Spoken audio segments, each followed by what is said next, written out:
Nathan, do you want to start off telling us a little bit about what we're doing here tonight, please? Yeah, so this evening is an event that got dreamt up really by a conversation with James Beattie at the See It Now group, and I just felt it was perfect. I thought we could really capture what Bradford City meant for Stephen and for what Bradford meant the other way around. You know, they absolutely loved Darbs, and I just thought it was a perfect way to marry the two together and really put on an amazing evening, and so far so good. So it's a charity dinner for MND on behalf of Darby Rimmer Foundation. Bradford City again have been brilliant in all the things that they've done for Darbs over the last 6-7 years since obviously the diagnosis. And again, it's just another event where we're trying to raise awareness and obviously vital funds for, you know, obviously try to find a cure and other things for his foundation. It's about banging a drum for Stephen, the MND Foundation. You know what the millions they've made over certain celebrities made over the years. You know, and we're here to I'd say bang the drum for Stephen. You know, he's got lots of support. You know, the people have come out to support Stephen and the foundation, and you know, I'm just absolutely delighted to be here. Well, it's another amazing event that we're running for Darby Rimmer Foundation. Obviously, massive thanks to Nathan Clark, actually, whose idea it was initially, and James Beattie, who's helped organise it, of course, and obviously Bradford City, who have backed it massively. Another event, one of many, where we're trying to raise as much awareness and money as we can for the charity, for Stephen Darby, for everyone affected with motor neurons disease. As everyone knows, you know, we won't stop until we find a cure. And how important are evenings like this when we are, like you say, fighting a very worthy cause and a battle against MND? Yeah, I think it's so important that, you know, people in the football industry come out and support, you know, obviously Stephen, but obviously everybody affected by what is such a terrible illness. And yeah, it's the research continues. You know, as we know, there's other sports people recently being diagnosed with MND, and all, you know, people on the outside of it can do is, if there's events like this, come support them and try and help fundraising to help the research going forward. First and foremost, supporting Stephen is dear to our hearts. He is a wonderful person, wonderful footballer, but more importantly, a great person, really. And I think that's why the turnout, as you've seen, is so good. Awareness is massive. Awareness in the media, awareness with you guys is the key. To make sure that there are enough funds in place, there are enough funds that we raise to try and fight this horrendous disease. Oh, massively important. You know, maybe there will be a cure in the near future. Well, hopefully the near future. It's about making a lot of money. It's about banging a drum. You know, this disease is a horrendous disease. You know, it's affecting, you know, a lot more people now, and it's important that we bang the drum. We try and make much money as possible. And hopefully there'll be you know, a cure in the near future. Every single event has been amazing to spread the awareness. The walk from Bradford to Liverpool, the walk from London to Ipswich, and I know the Scottish March of the Day was a huge success as well. So eventually we're working around the whole country, and who knows, we might go to more countries in Europe in the future. And every single event has contributed, and every single event is helping spread awareness of this terrible disease, and also raising vital funds, which is why we do it. Yeah, massive. I think it's great to be a part of. From my point of view, I think it's sometimes easy to say about people when they come down with something like this, to say, oh, they're a great person, and because that's happened to them. But Stephen Darby is a great guy. I remember I only shared a dressing room with him for a season at Bolton, but he was always the one giving advice to the young lads, always the one if there's a problem for someone, always the one to go to, and just a great competitor, never question his attitude. Every day he would train exactly the same, and when we all heard the news, everybody was devastated, and we've just all been there to support Darbs ever since. As emotional and as built up as I do get, I really do think that, you know, the Darby Rimmer Foundation, the foundation that Darbs has set up, the way that he fights, the way that he Just the spirit that it has, I really do believe that the Derby Rimmer Foundation will help find that cure, and so I am determined to push, to drive, to do whatever it is, to walk, to have events like this, to really help push it and promote it. Everything that's been said about the title, the descriptions, they're all kind of the same thing. It just epitomises Bradford City, doesn't it, Stephen Darby? It does. I think that's why he's so popular. I think that's why he's left an indelible mark on everybody that knew him at Bradford as a player, as a teammate. I think that's a big thing because, you know, as footballers you go through a lot of trials and tribulations, and I think over the course of time you understand who's there for the course, who's there for the long run, and I think everyone who's spoken about Stephen speaks about how he epitomises that sort of spirit. And you know, I remember him managing teams against him, you know, him playing against our teams, and you could just see in it, he's just one of those guys that I think every manager would pick, every manager would have in his team, because the consistency, and I've talked about consistency a lot at Bradford. I think his sort of character and personality epitomise that. And what does Stephen mean to you? A personal friend, first and foremost. A tenacious, honest, wonderful footballer who raised standards at this football club for many years, both within the dressing room and on the grass. Great family man, lovely family around him, and just a solid citizen, a real good guy, and that's why we're all turned up tonight.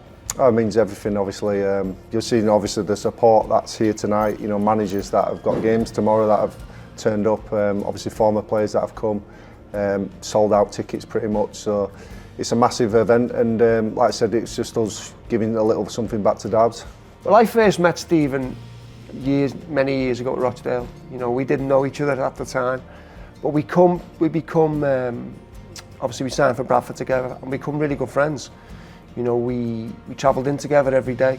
You know, became roommates as well on away trips. But Stephen, for me, he's the best professional I ever played with. You know, with full of heart, desire, determination. You know, brave. You know, how many times he saved us from getting beat with his last-ditch tackles and, you know, blocks on the line. You know, that was just him in a nutshell. You know, it wasn't a facade. It wasn't a mask. That's what he was like in real life. You know, he was just so down to earth, so humble. He would he'd sign anything for anyone, any fan. He'd speak to anyone. He'd give the time of day for anyone. But he was just a friend to me, and he was, you know, just someone I got to know really, really well. And you know, he's just a special human being. And you know, it's a shame he's not here tonight to see him. We could see him, but listen, he's here. We all know. We all know. You know, he means a lot to us. He means a lot, and a lot of people.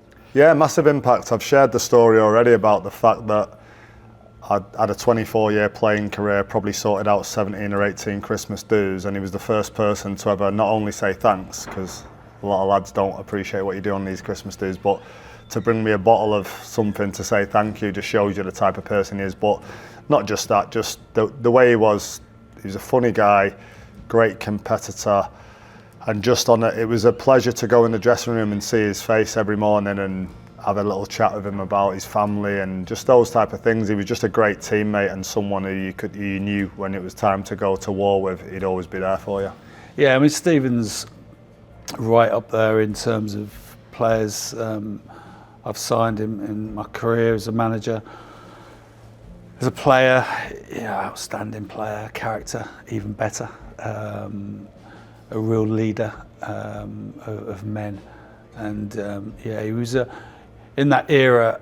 You know, Bradford as a club needed to get going again, and we needed players in there who understood that and understood what the club was all about.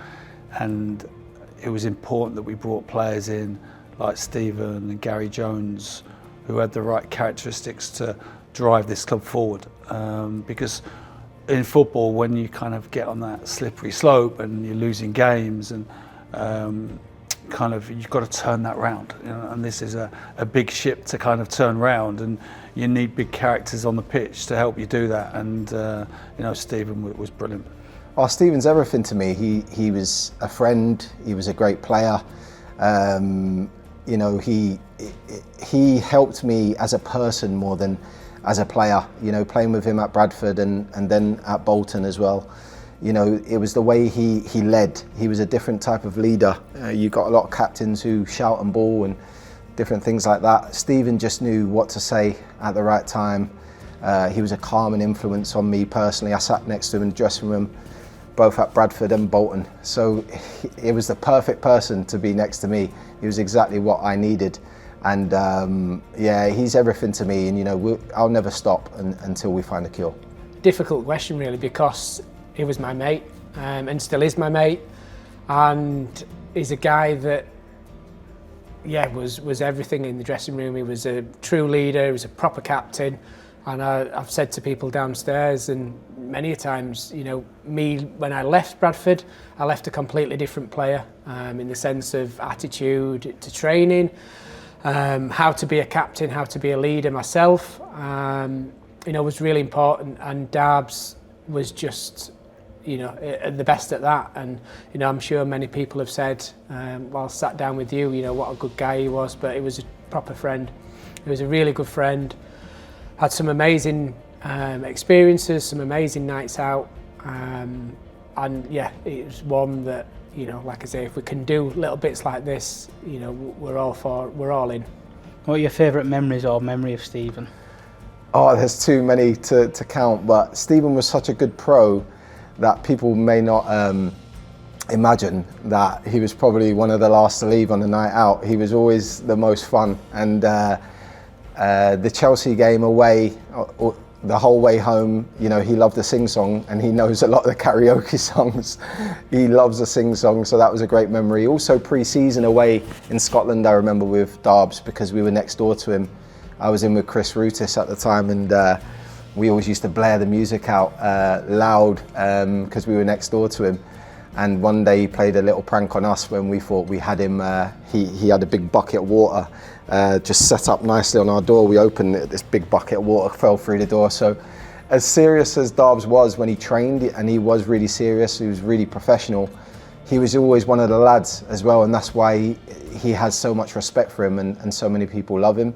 He had that switch. He knew how to be your mate when you needed it, and he knew how to you know, give you a rollicking when you needed it as well. And you always respected him, whatever Stephen Darby you got that day. He was just always so well liked. It's probably off the pitch actually, you know, because Darbs obviously, he was so good professional on the pitch. But the standout for me actually with Darbs is a year after his diagnosis, me and him was texting like we always did. And he'd always be asking how my family was and stuff. And he just, you know, I just mentioned that my daughter, which I had one at the time, has just got into playing football, and she's playing defence. And I didn't think anything of it. I just asked her, I said, oh, she watches a bit of Steph, because obviously being an England captain. Next thing, 2 days later, DPD driver comes with a parcel, and it's a pair of signed boots from Steph. And you know, the smile that he put on my daughter's face, I'll never forget. And you know, you think the things that him and his family are going through, and for him to still think of an idea how to cheer, you know, how to make my daughter smile, it was unbelievable.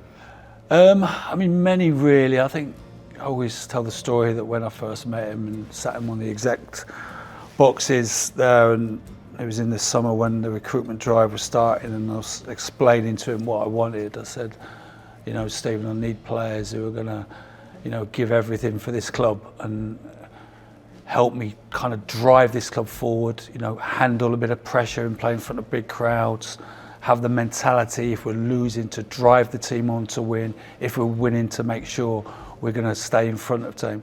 And when I was speaking to him, I could see in his eyes, he was just staring at me, and he goes, you're talking about me. That's me. You know, his mentality and character was at a Premiership standard. So I always remember that first meeting. And obviously, I think through his career with us, the goal line clearances, the last ditch tackles. I think that goal against Burton's one of them. That 50-yard that he scored to win us the game. But listen, every time I was in his company, every time I was in a car with him, you know, the away trips, you know, we used to have a lot. We used to have, when we could, we used to have good nights out, and you know, just being in his company. He's a brilliant guy.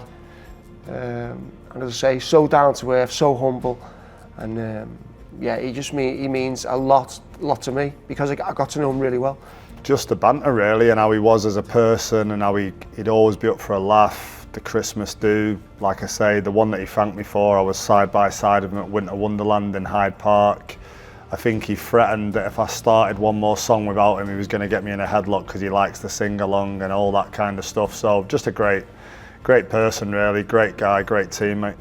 My memories of him as a defender, which is what I am, people might argue with that, but was the tenacious way he defended the back post, his goal line clearances, his never say die attitude. He was never ever beaten.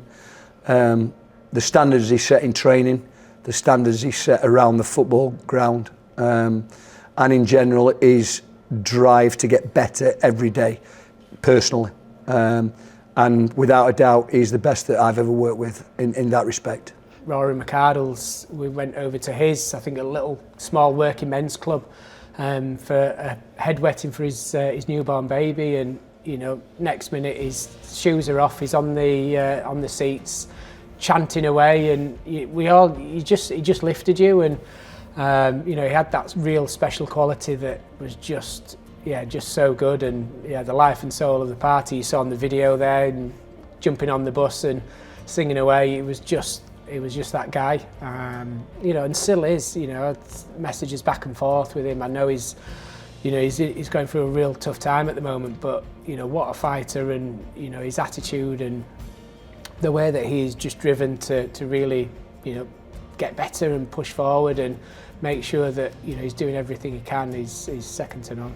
And it is a Friday night, it's the day before a match day. Yeah. A lot of coaches, managers here supporting Stephen Darby, and it's a serious day tomorrow, but it shows how well he thought that people can take that time out of the day, isn't it? Yeah, look, I think since being a manager or a player, I think the nights I've not had at home on a Friday night are probably less than 5. You know, it's a big night to prepare for a game, but some things are bigger than football, and I think that's, you know, you could not be here if we were invited, and if we could just impact it in some way. So, you know, Phil being here, they've got Stoke tomorrow, speaking to Steve Parkin earlier, and other people at the game, obviously myself and Chris. I think you know, it's important that football's a really important game. Everyone loves it, and everyone really gets attached to it, and puts everything into it, but it is a sport, it is a game, and there's a bigger game outside of the game of football, and it's life.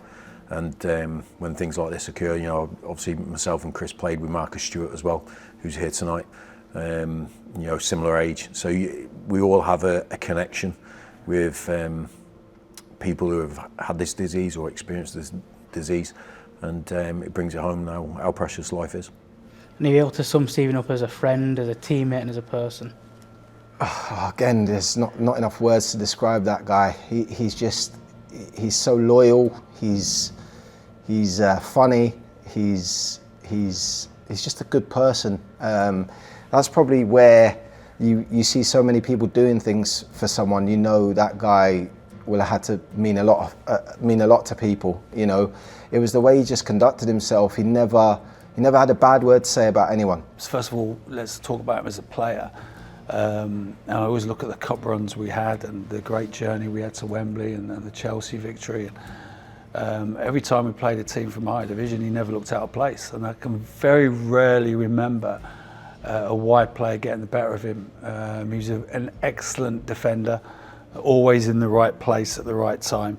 So he was an unsung hero type player, but it was great, really, that the Bradford public took him to their hearts, because it's not often a fullback will have the whole ground singing his name like Darbs had, but they very quickly identified that Stephen was a player with incredible heart and commitment.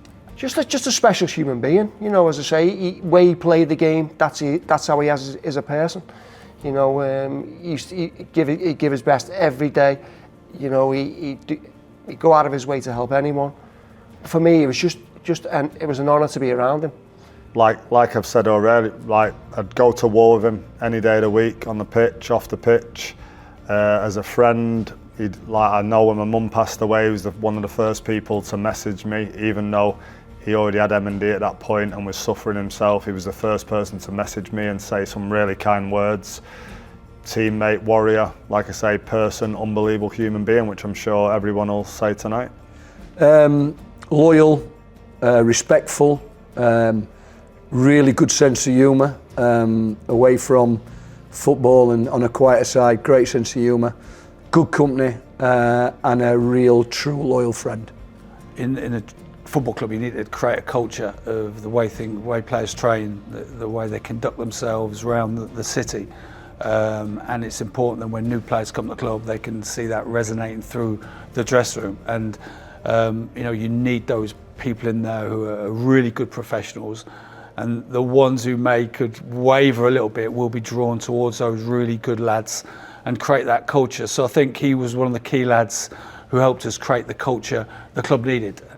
And just as a person, really, I'm sure everybody has said that, but what a guy, a real special person, and that is why I continue to do as much as I can to help. And yeah, just the other week, obviously up in Scotland, and I said on stage, we can all do more. I think, the club are fantastic. I think his ex-teammates are amazing, but I do believe we can all do more. And if it was the shoe was on the other foot, he'd be there, 100%. So yeah, that's why we're here. That's why this amazing event is going on, and I'm super proud that many people have turned up, and ex-managers and ex-teammates. It's made it a real good, proper evening, hasn't it? Here we go.